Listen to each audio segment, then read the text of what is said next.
વડોદરાના વાઘોડિયા સ્થિત પારુલ યુનિવર્સિટીમાં 2 વર્ષ અગાઉ જે વિદ્યાર્થીએ લેબમાં એસિડ વડે વિદ્યાર્થીનીને ઈજા પહોંચાડી હતી, તે જ વિદ્યાર્થીએ શુક્રવારે સવારે કેમિસ્ટ્રીની લેબમાં તેના સાથી વિદ્યાર્થીના મોં પર 2 વખત એસિડ નાખી દીધું હતું.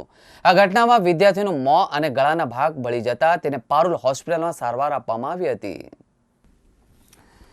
બનાવ સંદર્ભે એસિડ એટેકનો ભોગ બનનાર વિદ્યાર્થી અશ્વિન દીક્ષિતના ભાઈ આશુતોષે જણાવ્યું હતું કે મારો ભાઈ અશ્વિન પારુલ યુનિવર્સિટીમાં બી ફાર્માના બીજા વર્ષમાં અભ્યાસ કરે છે. હાલ તેમની ઇન્ટરનલ પરીક્ષા ચાલી રહી છે, જેથી શુક્રવારે સવારે તેમનો વાયવા ચાલી રહ્યો હતો. નૌશાદ અંસારી વાયવા આપીને બહાર નીકળ્યો હતો ત્યારે અશ્વિને તેને પૂછ્યું કે ભાઈ વાયવા મેં ક્યાં પૂછ્યા, જરા બતા દો. આમ તેને 3 વખત પૂછતા નૌશાદે કોઈ જવાબ આપ્યો ન હતો, જેથી અશ્વિન લેબમાં ઊભો થઈ ચાલવા માંડ્યો હતો.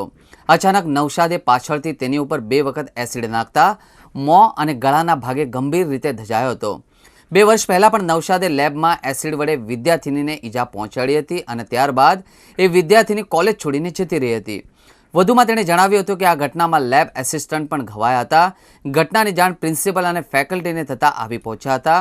એસિડ એટેકમાં ગંભીર રીતે ઘવાયેલા મારા ભાઈને પારુલ હોસ્પિટલમાં સારવાર આપવામાં આવી હતી. ઘટના બાદ હુમલાખોર નૌશાદ અંસારી મુંબઈ ભાગી ગયો હતો.